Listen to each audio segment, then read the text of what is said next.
জয় শ্রী রাধে। শ্রী শ্রী পবিত্রা রোপণী একাদশী আগামী 16ই আগস্ট রোজ শুক্রবার এই ব্রত পালন করতে হবে এবং এই ব্রতের মাহাত্ম্য কী, এই ব্রত পালন করলে কী ফল লাভ হয়ে থাকে সে বিষয়ে আজ আমরা জানব।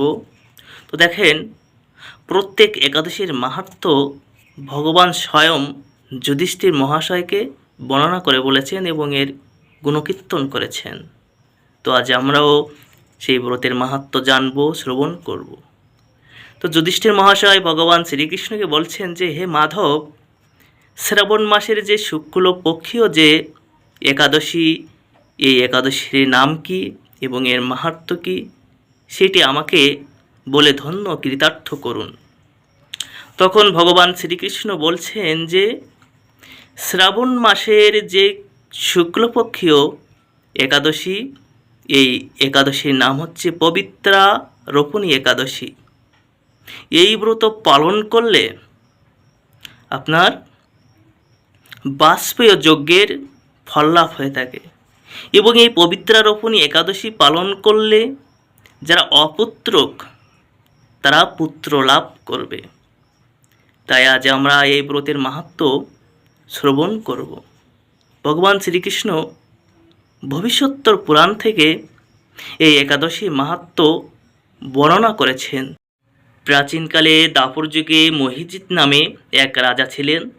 তিনি মহিষ্মতি নগরে রাজত্ব করতেন, কিন্তু দুঃখের বিষয় এই যে তার মনে কখনো সুখ শান্তি ছিল না, কেননা তিনি ছিলেন অপুত্রক।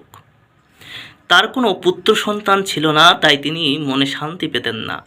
পুত্রহীন লোকের ইহলোক বা পরলোকে শান্তি হয় না, তাই তিনি সর্বক্ষণ চিন্তা করতেন যে কি করে একটি পুত্র সন্তান লাভ করা যায়।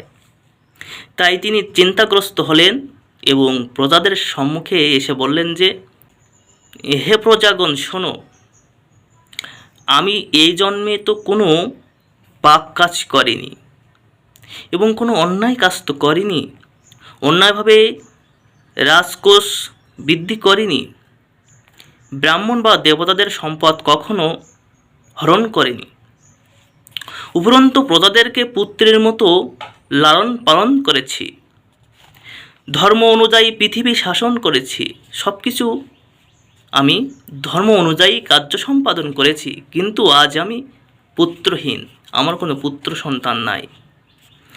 দুষ্টদের যথাযথভাবে দণ্ডও দিয়েছি, সজ্জন ব্যক্তিদের যথাযোগ্য সম্মানও করেছি, কিন্তু আজ আমি একটি পুত্র সন্তানও লাভ করছি না। আমি কি কোনো অন্যায় করেছি? তখন হে ব্রাহ্মণগণ, এই প্রকার ধর্মপথ অবলম্বন করা সত্ত্বেও আমি কোনো পুত্র সন্তান লাভ করতে পারছি না। আপনারা কৃপা করে অনুসন্ধান করুন যে কি করে আমি একটি পুত্র সন্তান লাভ করতে পারি। রাজার এই প্রকার কাতর উক্তি শ্রবণে ব্যথিত রাজভক্ত পুরোহিত ব্রাহ্মণগণ রাজার মঙ্গলের জন্য গভীর বনে ত্রিকালজ্ঞ মুনিঋষিদের কাছে যেতে মনস্থ করলেন। ওই সময়ে মুনিঋষিরা বনের মধ্যে ভগবানের আরাধনা করতেন, ধ্যানস্থ থাকতেন। তারা ত্রিকালজ্ঞ ছিলেন, তাই তারা সব কিছুই জানতেন এবং তাদের আশীর্বাদে সব কিছুই লাভ হতো অন্যান্য মনুষ্যদের। তাই তারা মনস্থ করলেন যে বনে যেয়ে ত্রিকালজ্ঞ মনীষীদের খুঁজবেন এবং সঠিক সন্ধানটি পেলে রাজামশাই তার পুত্র সন্তান লাভ করতে পারবেন। তাই তারা বনে যাওয়ার মনস্থ করলেন। বনের মধ্যে ঋষিদের আশ্রম সকল দেখতে দেখতে তারা এক মুনির সন্ধান পেলেন। তিনি দীর্ঘায়ু, নিরোগ, নিরাহারে ঘোর তপস্যায় মগ্ন ছিলেন। তিনি মগ্ন ছিলেন তপস্যায়। সর্বশাস্ত্র বিশারদ, ধর্মতত্ত্ব ও ত্রিকালজ্ঞ সেই মুনি ঋষির নাম হচ্ছে লোমশ মুনি। ব্রহ্মর এক কল্প অতিবাহিত হলে মুনির গায়ের লোম পরিত্যক্ত হতো। এক কল্পে একটি লোম পরিত্যাগ হয়ে যাবে। এমন ত্রিকালজ্ঞ এক মুনি ঋষির কাছে, লোমশ মুনির কাছে তারা উপস্থিত হলেন। এই কারণে এই মুনি ঋষির নাম হচ্ছে লোমশ। এক কল্পে একটি লোম খসে পড়বে, তাই তার নাম হচ্ছে লোমশ মুনি। তাকে দেখে সকলেই ধন্য হলেন। তারা পরস্পরে বলতে লাগলেন, আমাদের বহু জন্মের সৌভাগ্যের ফলে আজ আমরা আপনার কাছে উপস্থিত হয়েছি, আপনার সাক্ষাৎ লাভ করতে পেরেছি, তাই আমরা ধন্য কৃতার্থ হয়ে গিয়েছি। তখন ঋষি বলছেন যে কী কারণে আপনারা এখানে এসেছেন এবং কেনই বা আমার প্রশংসা করছেন তা স্পষ্ট করে বলুন। আপনাদের যাতে মঙ্গল হয় আমি নিশ্চয় তার চেষ্টা করব। ব্রাহ্মণরা বললেন, হে ঋষিবর, আমরা যে উদ্দেশ্যে এখানে এসেছি আপনি তা কৃপা করে শুনুন। এই পৃথিবীতে আপনার মতো শ্রেষ্ঠ ব্যক্তি আর কোথাও নাই। মহিজিৎ নামে এক রাজা নিঃসন্তান হয় অতি দুঃখে দিন যাপন করছে। আমরা তার প্রজা।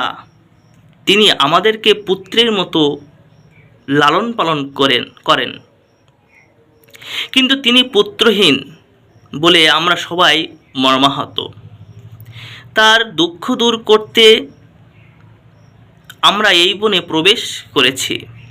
হে ব্রাহ্মণ শ্রেষ্ঠ, রাজা যাতে পুত্রের মুখ দর্শন করতে পারেন কৃপা করে তার উপায় আমাদেরকে বলুন। তাদের কথা শুনে মুনিবর ধ্যানমগ্ন হলেন যে কিভাবে এই সমস্যার সমাধান করা যেতে পারে।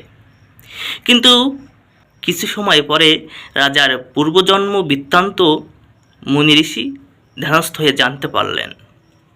তিনি বলছেন যে এই রাজা পূর্বজন্মে এক দরিদ্র বৈশ্যা ছিলেন।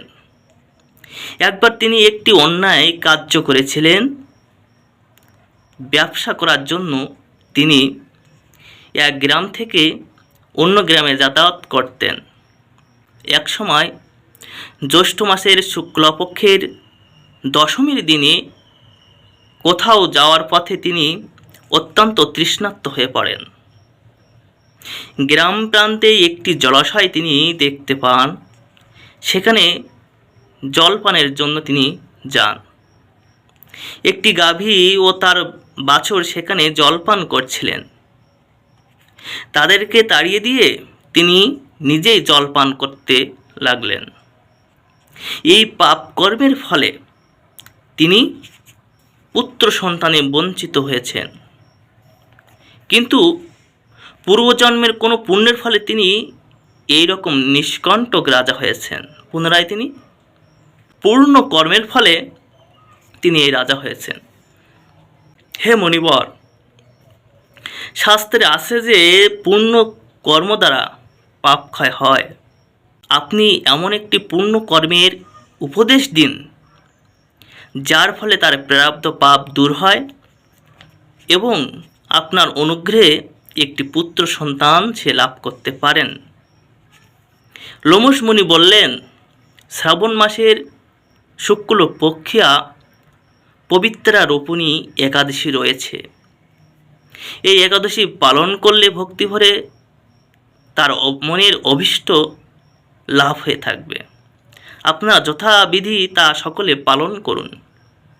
সকলকে এই ব্রতের পালনের উপদেশ দিয়েছেন। লোমশ মুনির উপদেশ শুনে আনন্দ চিত্তে গৃহে প্রত্যাবর্তন করে তারা রাজাকে সে সকল কথা জানালেন। তারপর সকলে মিলে মুনির নির্দেশ অনুসারে ব্রত পালন করলেন।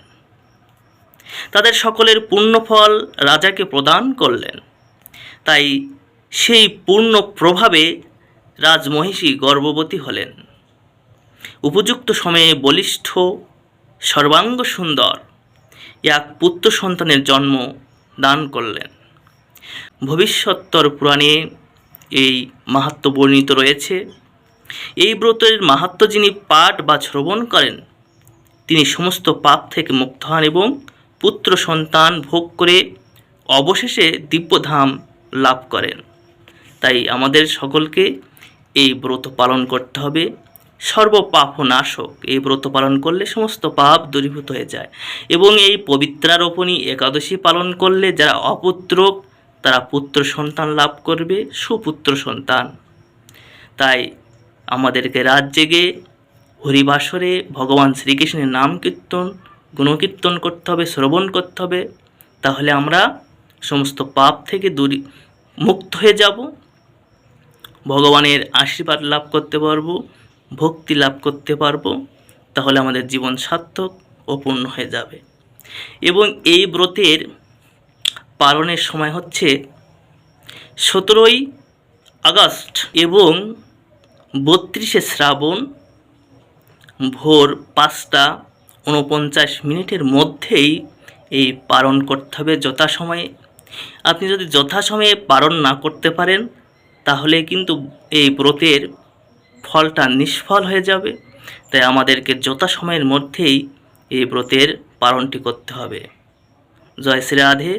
সকলের চরণে দণ্ডবত প্রণাম জানিয়ে এখানেই শেষ করছি।